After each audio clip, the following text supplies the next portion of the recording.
Cette capsule traite de comment créer un espace propice à la discussion. Nous vous invitons, si ce n'est pas déjà fait, à visionner la première capsule de cette série où l'on présente l'organisation Equitas et leur guide à ce sujet. Equitas est un organisme fondé en 1967 qui a comme mission de faire progresser l'égalité, la justice sociale et le respect de la dignité humaine grâce à des programmes d'éducation aux droits humains transformateurs au Canada et partout dans le monde. Cette capsule est animée par Diane Sovanis, qui occupe le poste de conseillère principale en droits humains chez Equitas depuis 2021. Diane a commencé sa carrière en tant qu'enseignante au Québec et, pendant plus de 20 ans, elle a enseigné à l'international. Diane représente Equitas en tant que membre du comité de coordination du collectif Ensemble pour l'éducation citoyenne.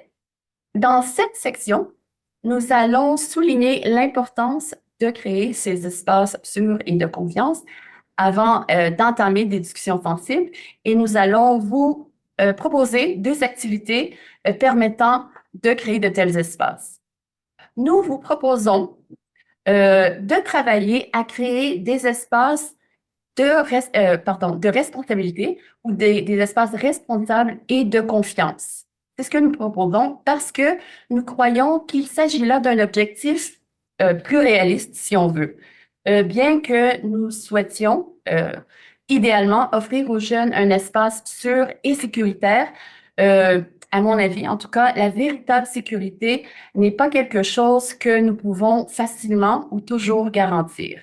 D'abord, les besoins de chacun et chacune pour se sentir en sécurité sont très différents. Donc, ça rend difficile à gérer.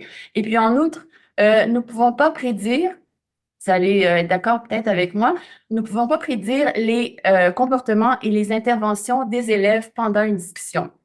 Même dans les espaces où les normes et des procédures ont été mises en place pour prévenir de tels incidents qui sont peut-être un peu désagréables, c'est impossible de garantir, selon moi, la sécurité totale de nos élèves, même si, évidemment, c'est ce qu'on désire.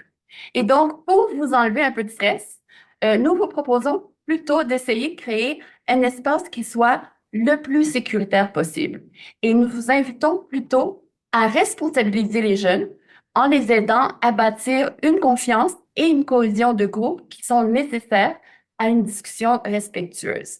Donc, au-delà d'être un objectif plus réaliste, à mon avis, cela implique aussi des objectifs éducatifs importants. Pourquoi?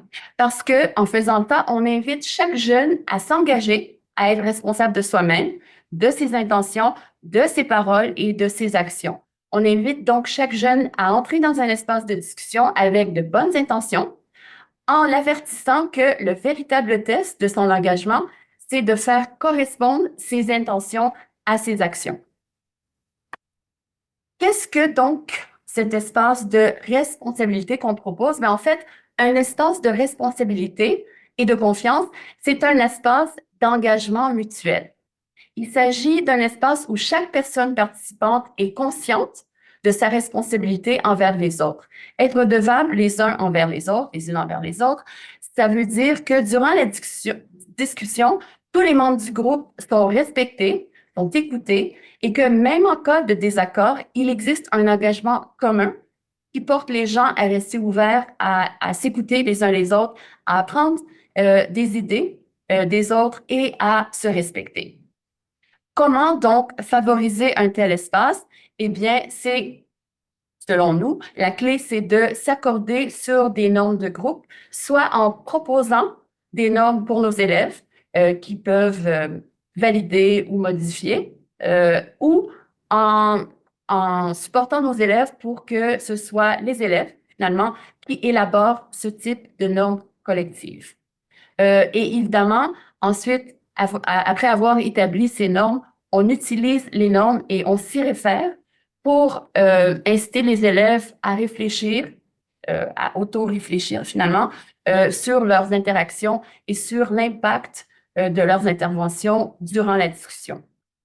Avant de se lancer dans les activités qui permettent de créer ces normes, je voudrais mentionner simplement que dans le guide, il existe un aide-mémoire entre les pages 6 et 8 qui vous offre des conseils et des étapes à suivre pour créer un climat de responsabilité qui est propice aux discussions, c'est-à-dire qui va vous aider à commencer à mettre la table, à préparer le terrain pour la discussion.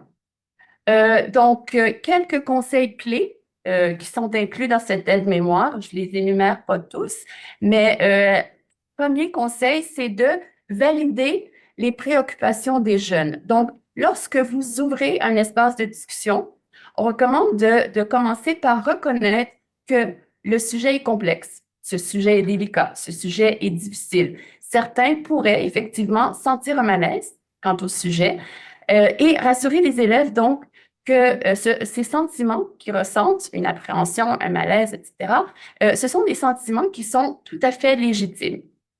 Donc, de reconnaître ouvertement que les défis que pose un sujet et de reconnaître que nous sommes vulnérables finalement face à certaines thématiques, ça contribue à renforcer la confiance au sein du groupe et à rendre les membres du groupe responsables les uns et les unes envers les autres. L'enseignant peut donner l'exemple, je le fais souvent moi-même, en disant, mais moi aussi, je trouve ça difficile de parler de tel et tel sujet pour telle et telle raison. Cela, donc, encourage les élèves à être plus empathiques, à surmonter leurs propres craintes et à se montrer aussi vulnérables, sans crainte. Cette ouverture favorise donc des échanges beaucoup plus authentiques. Ça renforce, encore une fois, la confiance au sein du groupe, très, très, très important, et ça prépare le terrain pour une discussion qui est beaucoup plus profonde et beaucoup plus significative. Deuxième conseil, ça va être d'évidence pour les enseignants, les enseignantes, j'en suis certaine, communiquer les mesures de soutien qui sont disponibles. Donc, assurez-vous que les élèves sont bien informés des systèmes de soutien qui sont à leur disposition. Est-ce qu'il y a des personnes ressources? Est-ce qu'il y a des ressources qu'ils et elles pourront consulter suivant la discussion? Est-ce qu'il y a un espace sécuritaire, par exemple, où on peut se retirer si on sent que c'est nécessaire, bon, etc. Troisième conseil, rappeler aux élèves l'importance cruciale des mesures de bien-être personnel. Par exemple, moi, je dis souvent aux groupes de jeunes, quand j'anime des discussions, si on vous pose une question puis vous n'avez pas envie d'y répondre, ben, vous pouvez dire, je passe mon tour, je saute mon tour. Il n'y a rien de mal à ça. Vous avez ce droit, vous avez cette option. Donc, ça les rend un peu plus à l'aise. Je leur dis aussi, n'hésitez pas de prendre une pause si vous avez besoin d'espace. Évidemment, on donne les consignes nécessaires à ça. Je leur dis aussi, signalez votre malaise, soit publiquement ou discrètement, c'est à votre aise, mais faites-moi signe si ça ne va pas. Je leur dis aussi, venez me voir surtout après la session, après le cours, si vous avez besoin de parler. Et puis, si moi, je ne suis pas en mesure de vous supporter, de vous aider, je pourrais certainement vous référer à quelqu'un. Donc, encore, je mets l'emphase sur le bien-être personnel des élèves. Donc, tout ça, ça fait partie des préparatifs qui sont absolument essentiels à la création d'un espace favorable à la discussion. Tout ça va pouvoir, vous allez le voir, être intégré dans ce qu'on va appeler les normes de groupe que nous allons vous conseiller d'établir avec vos élèves. Il y a différentes façons de créer ces normes de groupe et puis je m'apprête à vous proposer deux activités ou deux méthodes. Mais avant tout, je l'ai dit et je vais le répéter maintes fois durant cette session, je mets vraiment l'accent sur le fait que c'est absolument, absolument, absolument essentiel de préparer le terrain, de préparer les jeunes avant de les engager, que ce soit des enfants, que ce soit des adolescents. Il faut vraiment n'engager jamais les jeunes, les enfants, les ados, dans une discussion sur un sujet sensible sans les avoir préparés d'abord, sans avoir préparé le terrain. Malgré le temps que ça prend, et puis oui, ça prend du temps, préparer à la discussion, absolument. Malgré ça, c'est une étape qui vraiment en vaut la peine. Quant à moi, elle ne peut pas être omise et la réussite de votre discussion, de votre dialogue, vraiment en dépend. Donc, on passe à deux activités qui vont vous permettre de créer ces espaces dits responsables et de confiance. La première, donc je commence par l'activité 2 pour une raison, parce que c'est une façon d'établir des normes de groupe qui est quand même relativement simple et rapide, parce que des fois, bon, c'est la réalité. On n'a pas le temps de prendre 45 minutes ou un cours complet pour établir des normes. Donc, des fois, on a besoin que ce soit rapide. Et puis aussi, on peut utiliser cette méthode si on a déjà fait l'exercice avec les élèves et puis on veut seulement faire un rappel. Donc, comment ça fonctionne? Eh bien, je dis à mes élèves qu'avant de se plonger en discussion, il est important qu'on s'entende, pardon, sur la façon dont nous voulons gérer notre discussion. Autrement dit, il faut que tout le monde s'entende sur des règles de dialogue que nous allons toutes et tous respecter, évidemment. Pour faciliter la tâche, comme je vous ai dit, c'est une façon un peu plus rapide de faire. Je présente des normes, des idées, des principes, comme les principes que vous voyez à l'écran, en guise de suggestions. Et puis, je m'assure que ces idées, ces suggestions sont bien comprises d'abord par les élèves. Lorsque les élèves ont bien compris, et puis que je suis certaine que les élèves ont bien compris, je demande si tout le monde est d'accord pour respecter ces normes. Donc, normalement, moi, je fais ça, un principe, une idée à la fois. J'introduis, par exemple, vous voyez la petite bulle rose, les notions de confidentialité et de l'anonymat. Je demande aux élèves de m'expliquer ce que ça veut dire et comment ces notions pourraient s'appliquer au cours de la discussion. Donc, concernant la confidentialité, on pourrait, par exemple, s'entendre que les expériences que nous allons partager, ce qu'on va se dire dans l'espace de discussion, va rester dans cet espace de discussion. Ça pourrait être l'entente. Pour l'anonymat, on peut s'entendre que, bon, nous pouvons partager des expériences pas trop personnelles, idéalement.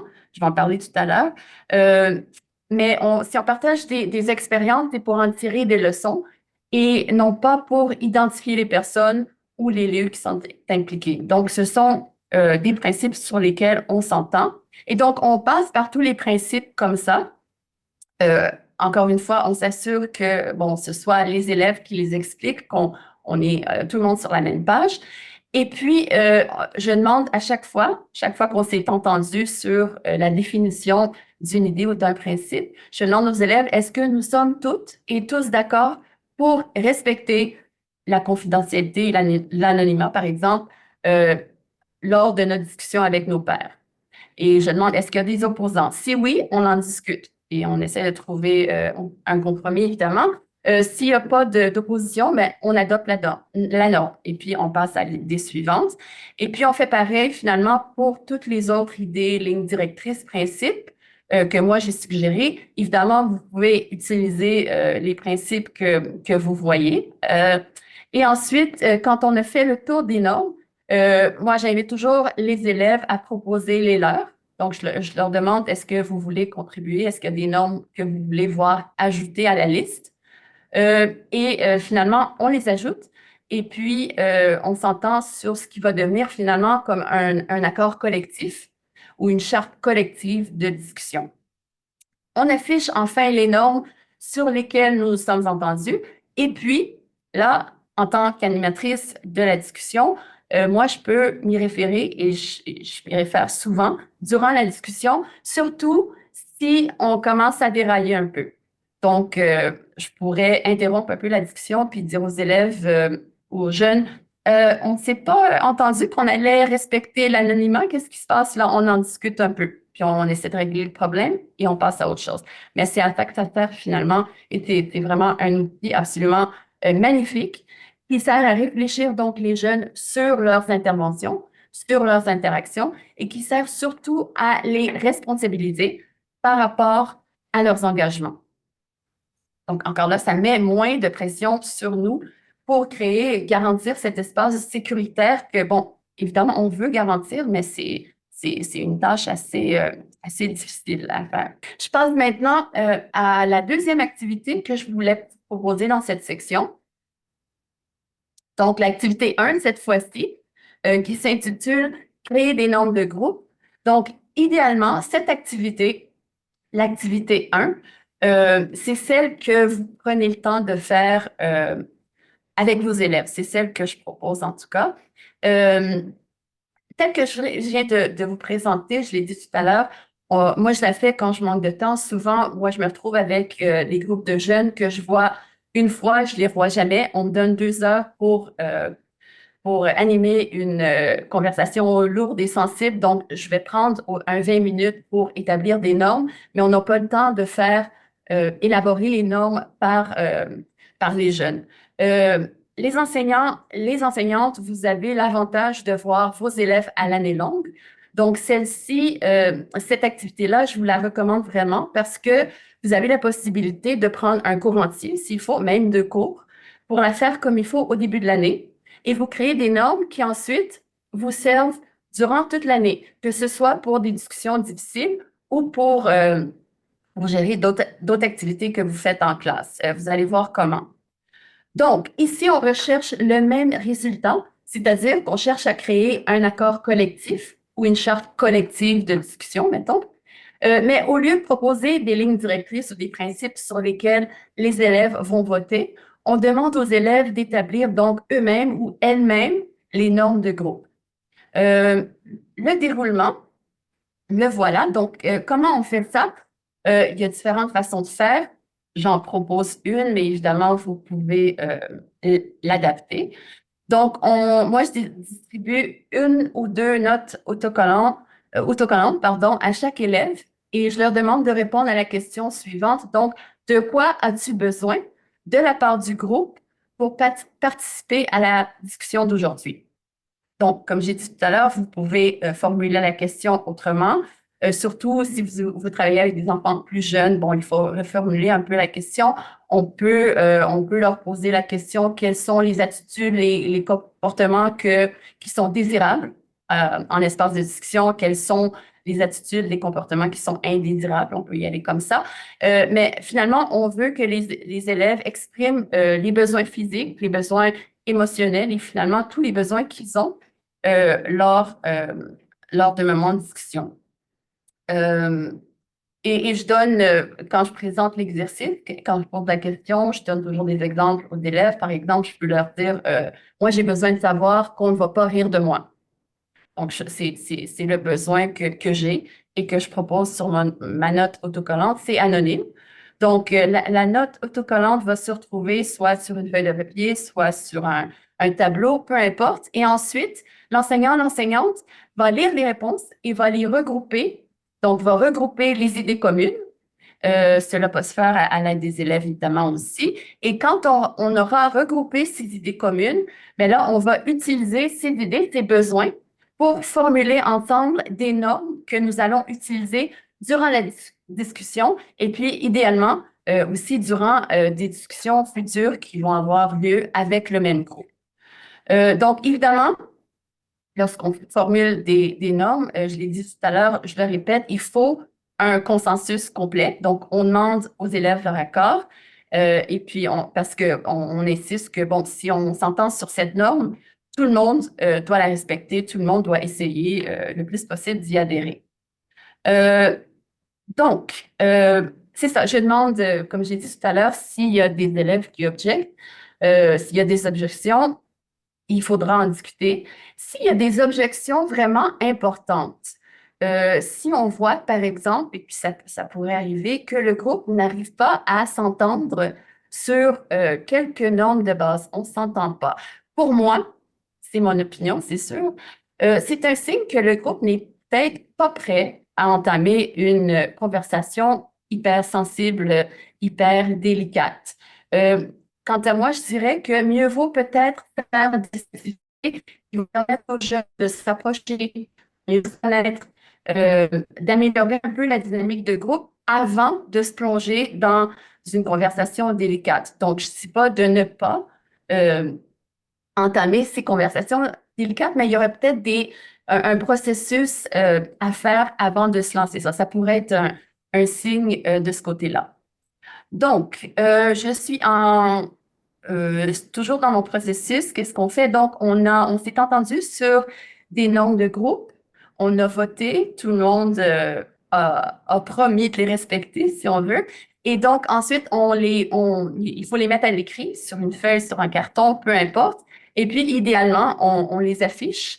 Et puis, on peut s'y référer pendant la discussion et pendant d'autres activités, comme j'ai dit. Dans la prochaine diapo, vous allez voir un exemple de normes. Donc, ici, on voit donc le besoin d'assurer que les échanges restent confidentiels a probablement été à l'origine de la première norme. Donc, c'est un exemple d'un accord collectif qui a été élaboré par des jeunes et animé par une intervenante. Donc, le guide propose quelques variantes ou des adaptations possibles à cette activité. Par exemple, l'exercice pourrait se faire exclusivement à l'oral. Avec les plus jeunes, par exemple, ça pourrait être plus facile. Donc, au lieu d'écrire sur des notes autocollantes, les élèves lèvent la main et puis parlent de leurs besoins. Et puis, c'est l'enseignante qui prend sa note au tableau et ensuite on formule des normes ensemble. Une autre façon de procéder, ça serait de permettre aux jeunes de travailler en binôme ou en équipe pour proposer des besoins, puis ensuite formuler des normes. Bon, il y a différentes façons de faire. Et puis, voilà, je voudrais maintenant vous encourager à participer au moins minimalement en vous proposant d'écrire dans le clavardage, donc, soit une norme de groupe que vous proposeriez à vos élèves.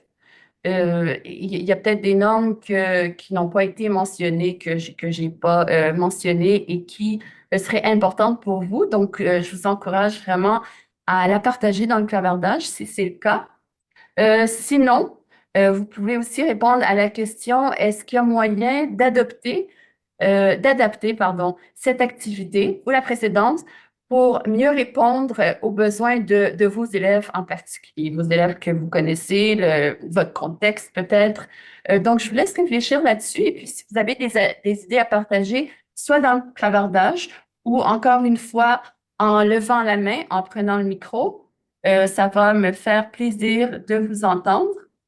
S'il y a d'autres questions ou d'autres commentaires sur la section aussi, allez-y et puis je vous écoute.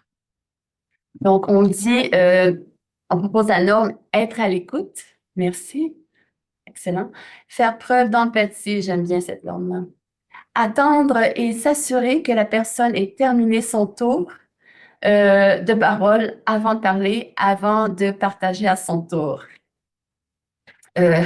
Ouais, ça c'est une règle vraiment fondamentale. Je ne l'ai pas mentionnée, mais si c'est sûr que si on pardon, si on développe pas ce genre de règles de base qui concernent la prise de parole, oui, ça va être difficile de discuter. Donc, norme très importante. Laisser le temps aux participants d'aller au bout de son idée. J'aime bien cette norme. Permettre aux élèves de prendre un temps seul à l'extérieur au besoin. On en a parlé un peu, très, très, très important. Parler en utilisant le « je », j'aime beaucoup aussi, de façon informelle de se parler. Ne pas avoir de conversation parallèle. Oui, merci. Parler seulement que si on a le bâton de parole. Donc, on revient à cette norme de base que je n'ai pas mentionnée, mais qui, vous le savez, en tant qu'enseignant et enseignante, est absolument fondamentale. Ça devrait en fait être la première règle. Hein. Comment est-ce qu'on prend la parole? Est-ce qu'on lève la main? Est-ce qu'on a d'autres systèmes? On ne se moque pas. Hyper important, évidemment. Accepter l'opinion des autres malgré nos opinions différentes. Norme super importante. Réinvestir les normes établies en groupe pour faire un parallèle avec les comportements à adopter en ligne. Merci du partage. Utiliser des gestes, des mains vers le haut, au milieu, vers le bas, pour montrer son accord, son doute ou son désaccord. Merci du conseil. Et puis, donner une idée à la fois aussi, bon conseil, sinon on se retrouve avec beaucoup d'idées, souvent avec les jeunes, à gérer en même temps. Donc, merci beaucoup, ce sont des normes excellentes.